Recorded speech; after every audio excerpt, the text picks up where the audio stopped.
एक लड़के ने फायरिंग शुरू कर दी सामने के मकान से। मैं यानी उस एरिया पे क्लोज के ऊपर गली के दूसरी तरफ वो फायरिंग शुरू कर दी। ठट्टा हवाई फायरिंग थी वैसे तो, लेकिन क्या पता लगता था क्या। और मैं पुलिस साथ लेकर तो चढ़ गया ऊपर कि ये आपके मैजिस्ट्रेट ने बड़ी ज्यादती की। अच्छा। मैं क्यों क्या हुआ कि जी हमने फला वकील को पकड़ा था, उसके पास 15 बोतलें शराब की निकली, उसने बेल ले ली। तो आप मुझे बताएं कि वहाँ दावत पे जाना चाहिए कि नहीं जाना चाहिए। कमिश्नर साहब कहते हैं। कमिश्नर साहब कहते हैं यहाँ मेरे इलाके में था। कमिश्नर मुझे कहा भाई आपने उसका दिल तोड़ दिया। अच्छा। आपने ये कर दिया। 3-4 माह के बाद मेरी पोस्टिंग हो गई AC मरी। आर्डर हो गए। अगले दिन फोन आया 11:50 पर आप मेरे साथ चाय पिएंगे। अच्छा। हमें बताया नहीं साहब ने, हमें अपना बताया ही नहीं कि मेरा ओनरशिप का डिस्प्यूट है। मुझे कहने लगा चलो आप मरी आ जाए।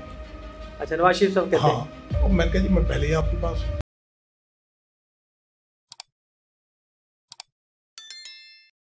अस्सलाम वालेकुम जी, मैं हूं हसनैन चौधरी और हमारे साथ मौजूद हैं साबिक ब्यूरोक्रेट चौधरी कबीर अहमद खान साहब। सर बहुत शुक्रिया टाइम देने का। इनसे सीरीज़ का सिलसिला भी जारी रहता है। सर लास्ट टाइम हमने बात की कि आपने इलेक्शन करवाए और उसके बाद मैच हुआ और शौकत खानम का इफ्तिताह और रेखा को शॉपिंग भी आपने करवा दी 5 लाख की उस दौर में। तो उसके बाद सर क्या हुआ? बहुत मेहरबानी चाचा। वो शॉपिंग हमने नहीं कराई ना, सरकारी तौर पे कराई। शॉपिंग उसने खुद की, किसी स्पॉन्सर ने किसी उसके फैन ने स्पॉन्सर किया। यानी 5 लाख की शॉपिंग करवा दी यार, बड़ी बात है। उन्हें बड़ी चीजें पसंद आई थी। पाकिस्तान में इंपोर्टेड चीजें थी उस वक्त, तो काफी चार्म था उन्हें। लिबर्टी का नाम था। अच्छा, लिबर्टी से शॉपिंग करनी है। लिबर्टी मार्केट का एक नाम तो है। तो जो इसी दौरान में समनाबाद चौधरी कॉलोनी, वहाँ सफ़र का एक अहले तशी का प्रोग्राम होता है हर साल सफ़र का।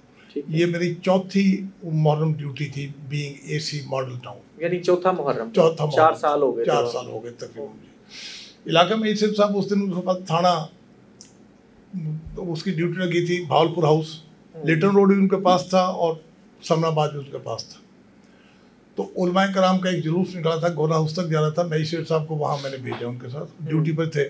वो जब ख़त्म हो गए तो उन्हें वहाँ आना चाहिए था। मैं 3 और मैजिस्ट्रेट के साथ वहाँ चला गया।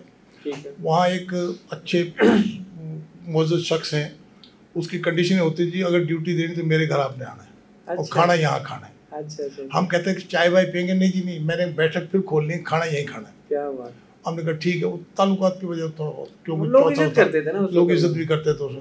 वो चुनाचे हमने वहाँ ड्यूटी देनी शुरू कर दी। वो मैजिस्ट्रेट साहब आए कोई घंटे डेढ़ के बाद, खाना खा रहे थे। आते खाना खुना खा के 2-3 लेग पीस ये वो खा के, सेब वेब खा के कह लगा सर मुझे छुट्टी दे दे। अच्छा। मैं कहा क्यों? अच्छा, पहले नहीं छुट्टी मांगी खाना खुना खाने के बाद। अच्छा। मैं कहा क्यों जी? कि जी मैंने गाँव जाना है। मैंने कहा शाम को भी ख़त्म हो जाएगा फिर चले जाए। नहीं जी मैंने वालदा को लेके जाना है। बड़ा इंसिस्ट किया। मैंने कहा अच्छा यार आप चले जाए। ठीक है। वो चले गए। उसके बाद जाने के आधे घंटे बाद एक लड़के ने फायरिंग शुरू कर दी सामने के मकान से। अच्छा। मैं यानी उस एरिया पे क्लोज के ऊपर गली के दूसरी तरफ वो फायरिंग शुरू कर दी। ठट्टा हवाई फायरिंग थी वैसे तो, लेकिन क्या पता लगता था क्या। भारत मैं पुलिस साथ लेकर तो चढ़ गया ऊपर। यानी पता चल गया कि जहाँ से फायरिंग। हाँ, वो लड़का नजर आ रहा था। 3री मंजिल की छत पे जाकर उसे हमने पकड़ लिया। अच्छा। मैं खुद साथ था, पुलिस वाले साथ थे। मारा उसे हो गया और पुलिस भी आ गई सारी जगह के, पीसफुली हो गया जी। अगले दिन DSP मेरे पास गुलबर्ग आए कि ये आपके मैजिस्ट्रेट ने बड़ी ज्यादती की। अच्छा। मैं क्यों क्या हुआ कि जी हमने फला वकील को पकड़ा था, उसके पास 15 बोतलें शराब की निकली, उसने बेल ले ली। अच्छा, और मैं कहा वो तो छुट्टी चला गया था कल, वो तो यहाँ था ही नहीं। कि नहीं जी रात को इधर ही था। मैंने बुला लिया पुलिस। मैंने कहा आप तो कहते मैं अपनी वालदा को लेके जा रहा हूँ और आप रुक नहीं देते, इलाका आपका था। वहाँ आपने उनको इशारा कर दिया और वहाँ आपने फायरिंग कराई और फिर अब आप वहाँ ठहरे भी नहीं, फ़ौरन आ गए। इलाका आपका, ड्यूटी आपकी, बाकी मैजिस्ट्रेट वहाँ ड्यूटी दे रहे हैं और फिर आप गए भी नहीं और आपका तो इलाका नहीं, आपने बेल क्यों ले ली? बिल्कुल सही। तहरीरी तौर पर मैं उसकी जवाब चली। बड़ी गर्मी थी मुझे, बड़ी नाराज़गी कि देखो मतलब हमारे लिए कितना बैड नेम हमारे लिए लेकर आया। एम्बैरेसमेंट है। इलाका मैजिस्ट्रेट मौजूद है, सुबह अदालतें खुलेंगी, शाम को आपने उनकी बेल ले ली, किस लिए ले ली भाई? फिर उसकी जवाब तलबी की, फिर 3-4 सफ़े का जवाब उसने लिखा। आखिरकार फिर और कुली को साथ लाकर माफ़ी शाफ़ी। मैंने कहा अच्छा मैं आगे नहीं भेजता। अच्छा। तो फिर ये हुआ और कोई नहीं। उस दौरान क्या सब ये हुआ कि हमारे कमिश्नर साहब थे, मेरे क्लास फेलो भी थे लॉ में। अच्छा। उन्होंने भेजा कि जी एक साहब मुझे दावत देने के लिए आए हैं, तो आप मुझे बताएं कि वहाँ दावत पे जाना चाहिए कि नहीं जाना चाहिए। कमिश्नर साहब कहते हैं? कमिश्नर साहब कहते हैं। अच्छा। यहाँ मेरे इलाके में था। और मैं चेक कराया, उन्होंने कहा जी छोटा सा स्कूल है, प्राइमरी लेवल का, कोई इतना बड़ा स्कूल भी नहीं है, तो ये आपके शायद निशान नहीं है। बंदा आया, फिर मुझे कहने लगे आपने उसका दिल तोड़ दिया।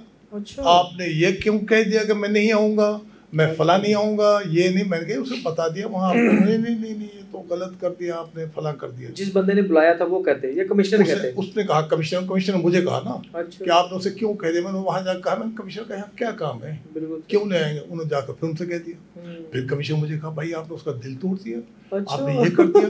मैंने कहा नहीं नहीं नहीं नहीं, आप उन्हें देखो ना, बुलाए उन्हें, दोबारा उन्हें कहें। मैंने कहा अच्छा जी। मैंने कहा भाई वो कमिश्नर साहब अगर कोई इमरजेंसी ना हुई तो आएंगे। ठीक है, ठीक हो गया जी। 3 दिन गुजर गए। मैंने चलो कमिश्नर साहब भूल भाल गए। उसी दिन सुबह मैसेज आ गया, मैंने उधर जाना है। अच्छा। उसी दिन लेडी डियाना ने आना था। अच्छा अच्छा अच्छा। हमने फिर मैजिस्ट्रेट को दौड़ाया। वो बिल्कुल वहाँ टाउनशिप की आबादी में एक साइड पे थी, आगे खेत वेत थे, और रास्ता भी कुछ नहीं था, लेकिन कमिश्नर साहब वहाँ आ गए। मैं भी वहाँ था, साथ बिठा लिया। मैंने कहा जनाब मैं पहले इसलिए कह रहा था, मैसेज वायरलेस में देने ठीक नहीं थे, ये आपके शान निशान नहीं था। यहाँ स्कूल भी बहुत छोटा है, और जिस कुर्सी पे आप बैठे हैं यहाँ अपोजिशन का फला लीडर परसों बैठ के गया है 4 दिन पहले। ओए होए, सुनते ही तो तो उड़ गए, गाड़ी मंगाओ जी, गाड़ी मंगाओ। उसके बाद फिर वहाँ से भाग ये हुआ जी, है जी। और यानी आप मौके पे कर देते जो भी करना। तो मैंने बताया उसे, मैंने कहा जी आप जहाँ बैठे ना, ये तो अपोजिशन का बंदा है, इसने फला को बुलाया था, वहीं का कोई लीडर है, मुझे नाम याद नहीं आ रहा, मशहूर जो था। मैंने कहा 4 दिन पहले तो ये वो चीफ गेस्ट है यहाँ, आप उसके बैठे हैं। उसने तो फौरन ही बुला के कहा जी गाड़ी लाओ, ये करो। अब 3-4 माह के बाद मेरी पोस्टिंग हो गई AC मरी। अच्छा। आर्डर हो गए। अगले दिन फोन आया 11:50 पर आप मेरे साथ चाय पियेंगे। किसका? कमिश्नर का। उसी का? हाँ, लाहौर वाले का। लाहौर का ही, लाहौर में थे ना अभी, लाहौर में था अभी। अच्छा, यानी चार्ज नहीं छोड़ा। Okay okay. 11 ऑर्डर हो गए 11:50 ना 45 पे ना 12 बजे। वो इसी किस्म का बंदा था। मैंने कहा ठीक है चले गए, चाय वाय पिलाई, बड़ी सी बात भाई। क्या बात यार वो ऐसा है कि देखो ना, मैं भी ऐसी मरी रहा हूँ। अच्छा। वो चिट्टा मोड़ जो है ना, सनी व्यू, अच्छा, वहाँ हमारा घर है एक। अच्छा। किसी बंदे ने उस पर नाजायज कब्जा किया हुआ है। अच्छा। वो खाली करवाना है आपने जाके। अच्छा। मैं जाके देख लूंगा। मैं जाके देखता हूँ। अभी गए, वो पिछला वाक़या में बाद में डियाना के बाद में बताऊंगा। वो अगली अभी मैं वहाँ गया हूँ, तीसरे दिन वो जगह देख ली। मैंने कहा अभी नहीं देखी, मैं देखता हूँ। फिर देख ली जगह, मैंने कहा देख लीजिए। चुनाचे वहाँ गए, पता लगा तो उस बंदे को कहा मैंने भाई खाली कर दें। कह लें मैं करता हूँ, कोई सी टाइम लगेगा, लेकिन खाली किस बुनियाद पर करवा रहे हैं। मैंने कहा मुझे पता नहीं, आपने खाली करना है। बिल्कुल सही। जब हम 4-5 दिन के बाद गए ना, तो उसने स्टे ले आया। अच्छा। कह लगे मेरा तो इनसे ओनरशिप का झगड़ा चल रहा है, ये मेरा स्टे है। अच्छा। हमें बताया नहीं, साहब ने हमें अपना बताया ही नहीं कि मेरा ओनरशिप का डिस्प्यूट है जी। जब हमने कहा ना उसे 15 दिन दिए तो नाराज हुए कि आपने टाइम क्यों दे दिया, उसे निकाल देते, ये करते। मैंने कहा नहीं, मौका देना था। लोग इकट्ठे हो गए, सब लोगों ने कहा इन्हें टाइम दो। जब टाइम दिया तो स्टे ऑर्डर ले आए और पिछली लिटिगेशन के पेपर्स ले आए। तो उस हालत में हम कैसे निकालते? बस इस तरह पे उससे हमारी उससे जान छूटी। अच्छा, छूट गई है। हाँ, बस छूट जानी थी, वो खत्म हो गया। जब जवाब जो दे दिया, मैं इलीगल काम क्यों कैसे करे, गरीब आदमी को कैसे? अच्छा, ये भी बात हमारी है कि हम पूरी बात नहीं बताते। यही ना, वो समझते हैं कि हम कहते हैं कि बस ये हमारा है और ये इस तरह है, बस जो हमने कह दिया वही है। जाए अदालत जाके काम करते, पूछे ना। बिल्कुल बिल्कुल। हाँ, तो ऐसे हमारे माइंड अप्लाई करना पड़ता है, ऐसे माइंड अप्लाई करना पड़ता है। उसके बाद चलिए सर, तो मैंने उसके बाद ऐसा हुआ कि नवाज शरीफ साहब शेखुपुरा से आए, वाल्टन में हेलीकॉप्टर लैंड किया। तो चीफ सेक्रेटरी भी थे और भी थे। 91 में। ओके, तब ये प्राइम मिनिस्टर बन गए थे। पहली दफा बन गए थे। मुझे कहने लगे चलो आप मरी आ जाए। अच्छा, नवाज शरीफ साहब कहते हैं। हाँ, और मैंने कहा जी मैं पहले ही आपके पास हूँ। अच्छा। तो खैर कान खड़े हो गए, क्योंकि वहाँ उससे पहले PCS अफसर कोई नहीं लगा था आज तक। मरी में वो CSP की सीट थी। अच्छा। तो खैर मैंने कहा जी जो हुक्म है ठीक है, तो मैं पहले आपके पास ही हूँ। मैं भी कोई इतना विलिंग नहीं था। ओके। वो 10 दिन के बाद क्या किया कि चीफ सेक्रेटरी साहब ने फटाफट लिखकर पैनल भेज दिया प्राइम मिनिस्टर को कि इनमें से सिलेक्ट कर लें। अच्छा। उसमें मेरा नाम नहीं था 4 का। अच्छा, पैनल में नाम नहीं था। हाँ, तो नवाज शरीफ ने कहा कि उनको बुलाओ। ओके। 8 अक्टूबर को हम वहाँ इंटरव्यू के लिए चले गए। ठीक है। तो मैं इंटरव्यू के लिए चले गए, वो भी मुझे कहते हैं आप लगना चाहते हैं? मैंने कहा जी मैं तो जो हुक्म होगा करूँगा तो अभी, लेकिन ऑलरेडी आपके पास ही हूँ। अब ये तो नहीं कह सकता था कि मैं नहीं लगना चाहता। हाँ, लेकिन अल्टीमेटली फिर उसके बाद मेरे ऑर्डर्स हो गए और फिर मैं मरी में मैंने ज्वाइन कर लिया। सर तो ये हुआ जी उस वक्त का। चलिए सर, बहुत थैंक यू सो मेहरबानी, मच, थैंक यू सर, जबरदस्त। Thank you.